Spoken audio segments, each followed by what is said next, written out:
نمشيو باش ناخذوا ضيف معنا زميل صحفي فرنسي من أكثر الصحفيين تواجدا في الكان تقريبا منذ 1992 وهو موجود في الكان. هذه النسخة 18 من الكان اللي يخدمها فيليب دوسي الصحفي الفرنسي اللي كان موجود في عديد البطولات الافريقيه وزار تقريبا افريقيا الكل وتحكي عليه برشا وتحكي على تجربته في افريقيا برشا. اليوم موجود معنا مباشره في الاحد الرياضي. فيليب مرحبا بك ومشكور جدا على قبول وتلبيه دعوه الاحد الرياضي. مرحبا بك فيليب.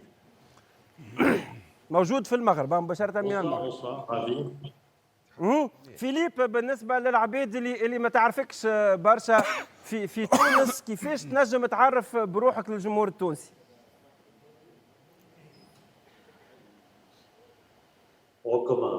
Comme un simple journaliste qui s'est passionné, alors qui a fait plein de choses dans ma vie, mais je me suis notamment passionné pour le football africain, pour la CAN depuis 1992.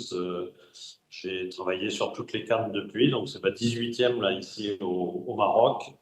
Et je crois que c'est le point le plus essentiel. Après, il y en a qui me connaissent pour la palette, parce que je suis celui qui a développé la fameuse palette de Canal, mais que vous pouvez voir partout maintenant. C'est-à-dire quand on analyse, on décrypte les actions en écrivant sur l'écran, en faisant des flèches, des ronds, etc. Voilà. تقييمك للكان المغربي لحد الآن فيليب بعد أكثر من أسبوع على البداية، تقييمك للكان لحد الآن؟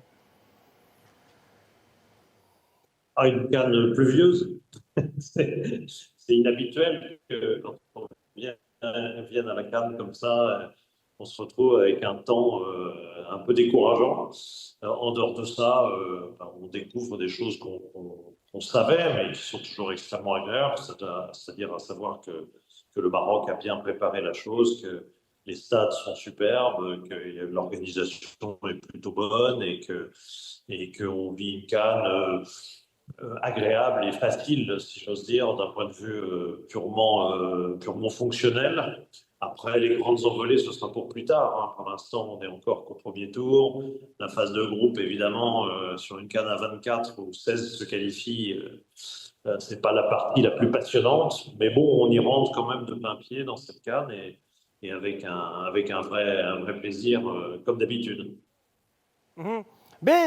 واحنا نحكيو على الكان قبل ما نمشيو ونحكيو اكثر على الامور الفنيه. شنو رايك في القرار اللي اتخذته الكاف فيليب، وانت من محبي الكان ومحبي كره القدم الافريقيه؟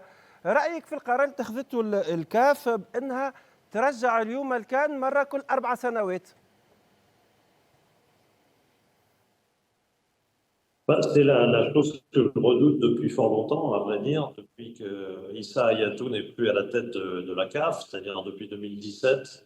On a eu une succession de très mauvaises décisions pour le football africain. Ce qui pas tout une constante, c'était une défense acharnée du football africain. Aujourd'hui, on constate l'inverse, c'est-à-dire qu'on a une CAF qui finalement est totalement inféodée. Je dirais même que c'est une petite filiale de la FIFA, qu'elle est aux ordres et qu'elle obéit à tout ce que la FIFA lui dit. Or, les intérêts de la FIFA, qui sont compréhensibles, on peut estimer que la CAN tous les 2 ans, ça gêne un calendrier international, peut-être, mais en tout cas, ce n'est pas du tout l'intérêt de l'Afrique qu'elle soit décalée à 2-4 ans, enfin qu'elle ait lieu tous les 4 ans seulement. Ce n'est pas du tout l'intérêt de l'Afrique de subir une coupe arabe de la FIFA qui finalement à terme peut devenir une concurrence, pas vraiment une concurrence, mais quelque chose qui peut attirer forcément les pays du Maghreb et du Nord, enfin de l'Égypte et du Maghreb, et les attirer fortement avec des fortes sommes par exemple, et qui peut devenir quelque chose, une alternative en quelque sorte à la CAN. Tout ça, ce sont plein de décisions hyper défavorables. Le premier exemple a été évidemment la date de cette CAN qui a été reportée pour faire la place pour la Coupe du Monde des clubs.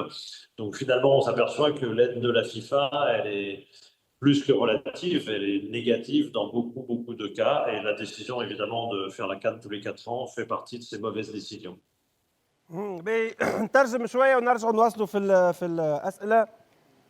فيليب دوسيح سألته على تقييمه للكان إلى حد الآن، قال فما نجاح تنظيمي من الأشقاء في المغرب إلى حد الآن. حكى على عامل الطقس فقط، قال ماذا بيه كان تنقص شوية شتاء، وإن شاء الله أكيد إن شاء الله أمطار خير على أشقائنا في المغرب باش تحسن أكثر الطقس، تكون فما أكثر أجواء في الملاعب. وسألته أيضا على القرار بجعل الكان مرة كل 4 سنوات، يقول ما فقط مش كان احنا قلنا الحكايه هذه، قال انه قرار ديكتي معناتها قرار مملى من الفيفا على كان ما كانتش فيه مراعاه كبيره لمصلحه كره القدم الافريقيه، وانما كما قال هو قال الكاف فيليال صغيره من الفيفا تابعه الفيفا، فانها تقريبا تنفذ كل شروط وطلبات الفيفا.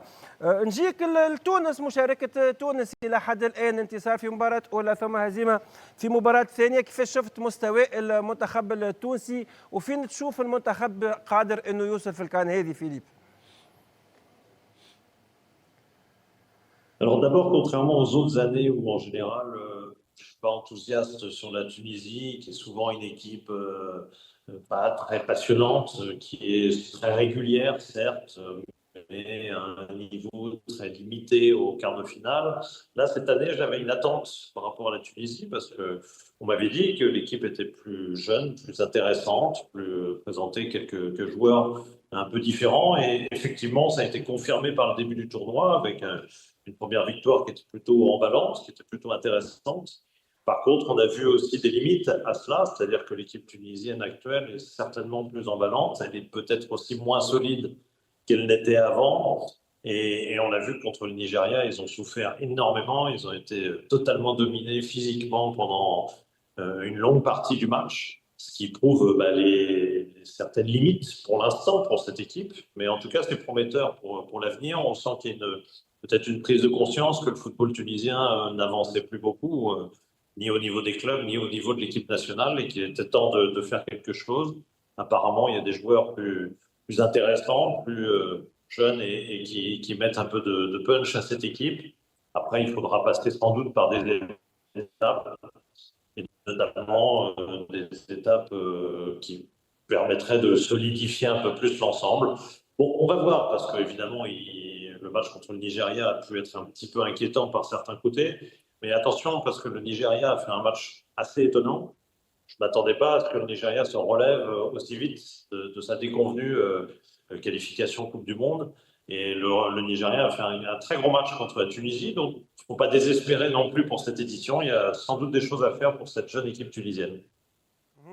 يقول ما يلزمناش نكبروا برشا مباراة المنتخب ضد المنتخب النيجيري، والمنتخب الوطني التونسي باش يكون قادر انه يرد الفعل في قادم المباريات وانه ينجم يمشي لبعيد في كان هذه.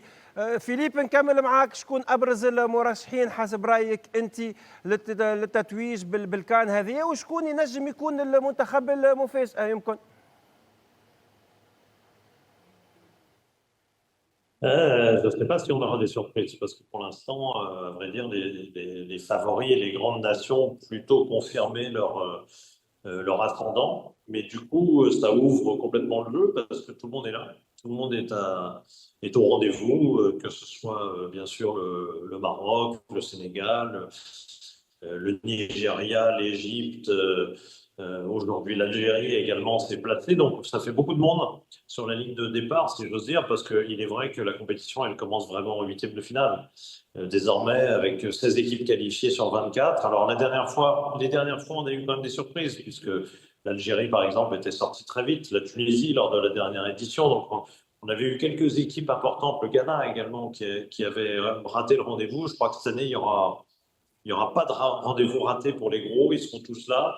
Sans doute parce que la CAN se déroule dans des conditions de jeu optimales, entre guillemets, parce que la pluie, c'est pas génial, mais c'est pas gênant pour le jeu, au contraire. Ça veut dire que les températures ne sont pas très élevées, les pelouses sont très bonnes, donc les conditions optimales favorisent bien sûr les grands pays. Et du coup, on va se retrouver avec un vrai suspense, parce que vous l'avez vu, hein, le Maroc contre le Mali a eu beaucoup de mal, l'Algérie a eu du mal aujourd'hui contre le Burkina Faso, donc je pense qu'il y a j'avais tendance à penser que, et je le pense toujours d'ailleurs, que les pays d'Afrique du Nord sont très bien placés sur cette CAN parce qu'elle se déroule au Maroc, parce que les conditions de jeu font qu'elles seront forcément dans de meilleures conditions. Mais on a vu que ça pouvait être difficile contre Mali, Burkina Faso, des équipes de ce type-là. La CAN est extrêmement difficile. Tous ceux qui pensaient que le Maroc allait se balader, moi, depuis le premier match, je considère que le Maroc n'est pas à l'abri du tout d'une déconvenue. Ça peut parfaitement arriver, parce qu'on n'est jamais à l'abri d'une série de tirs au but, d'être mis en échec.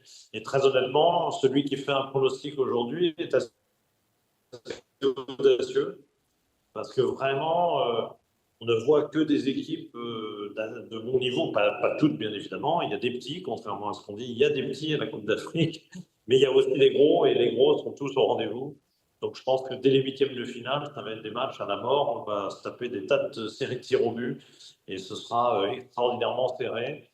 Pour l'instant, je dirais peut-être que le Sénégal a donné la meilleure impression, mais je reste quand même sur l'idée que cette Coupe d'Afrique n'échappera pas à un pays du Nord. يعطيك الصحة. شكرا لك فيليب، مشكور جدا على قبولك Merci à الدعوة vous. وعلى تواجدك معنا.